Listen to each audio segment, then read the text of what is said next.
Good morning. Welcome to NANOG 52 in beautiful Denver. It's great to see everyone out here. We've been off to a great start. We had great tutorials yesterday. We had a great social last night. Let's hear it for Alcatel-Lucent and Coresight. I mean, it was really great. I thought the food was great. The venue was great. I really had a good time. I have a few announcements that I want to make, and then we'll get going here. First off, thank you, Google, for the great sponsoring of the Newcomers Breakfast. I don't know how many people were there, but there was a great turnout. It was a nice event, so thank you, Google.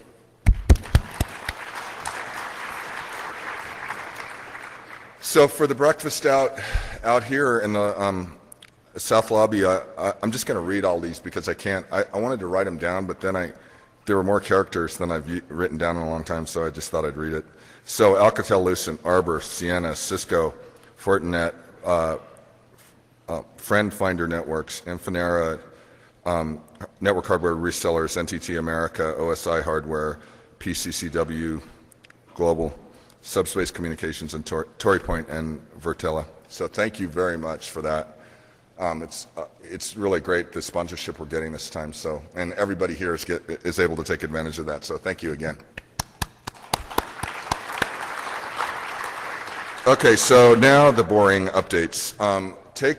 Fill out the NOG Lab survey if you have been in the NOG Lab or you'd like to. There's a giveaway after the break. So today, fill out the NANOG surveys because we have giveaways tomorrow and Wednesday associated with those. So fill those out.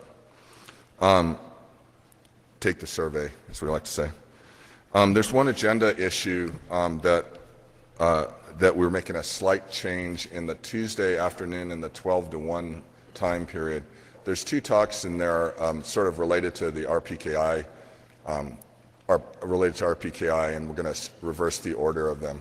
So Randy will go first, I think, and Sharon will go second.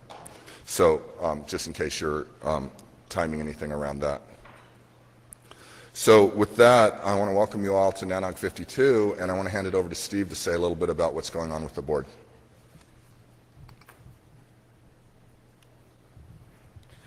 Good morning. Thanks for joining us. On behalf of the board, I wanted to extend our welcome to you as well. Thanks for coming.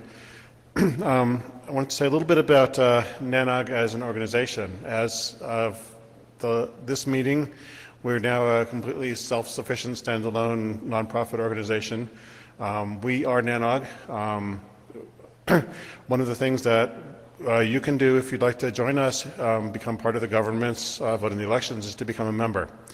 And if you'd like to do that, please see there's a membership table out there in the lobby near the registration desk, and they'd be happy to explain what being a member is all about and even help you sign up if you'd like. So now that I've got that out of the way, my other duty up here is to extend a welcome to our host, James Tyndall from Alcatel-Lucent. So thank you for coming, and everyone please give Alcatel-Lucent a round of applause for having us here.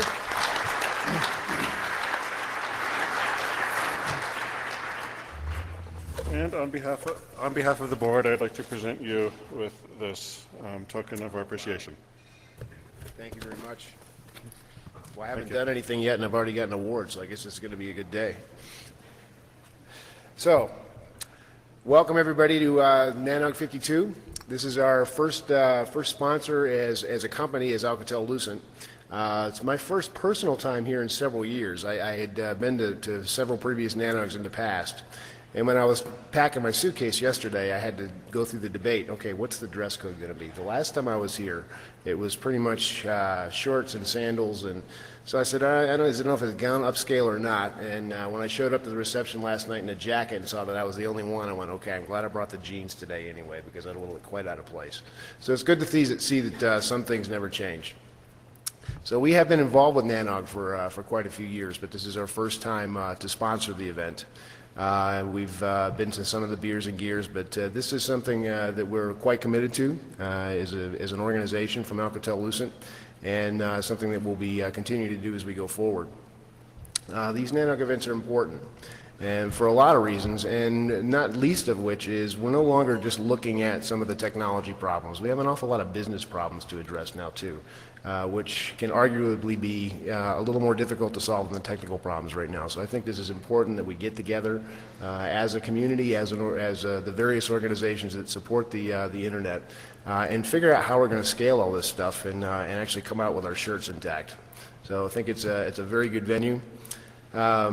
Again, thanks to all the sponsors for supporting the event, and congratulations to the new organization. I understand this is the first time we're meeting under the different organizational structure, so thanks to everybody that made that happen. And of course, many folks worked very long and hard hours to pull all this together, not just from a show perspective, but from all the technical and the gear that has to go up. Thanks to CenturyLink for getting our connectivity in here. I understand we had a special fiber pole just for this kind of event. Thanks to the Sheraton for all the logistics support there. CoreSite with the co-sponsor, and Merit, and a special thanks to Merit for all the years of service that they've put in to make this kind of thing go. So I don't think we can give them enough appreciation and gratitude for that.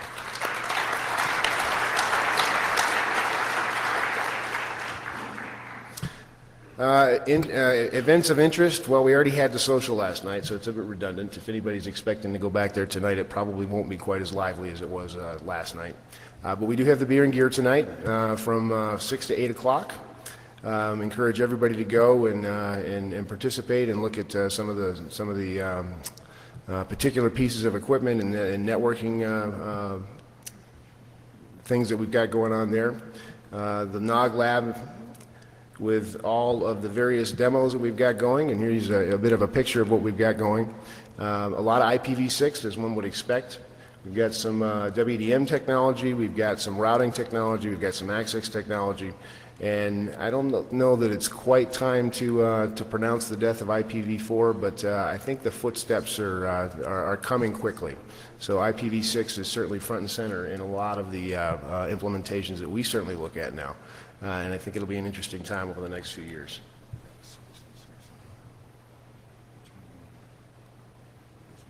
Technical difficulties. Also, nobody's seen my slides. Hang on. I don't think you're not getting your slide. Ah. Okay, there we go.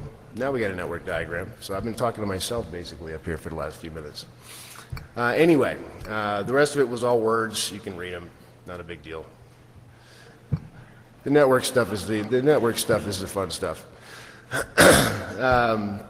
So as you can see, we've got a fairly extensive V6 network set up with a lot of the V6 peripherals in order to really demonstrate some of the end-to-end V6 performance.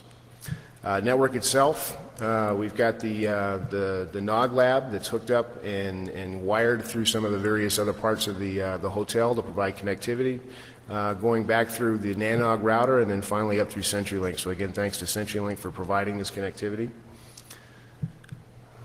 The obligatory network diagram, yep, we've got switches and routers sitting around aggregating things up. I don't think there's a whole lot of rocket science here.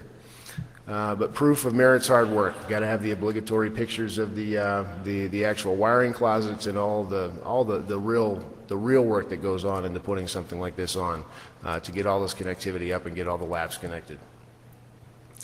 And wiring closet memories, and certainly we all have seen a bunch of punch down blocks in the past. So again, thanks very much for attending the show. I'm really looking forward to seeing how this has developed over the last few years, and welcome.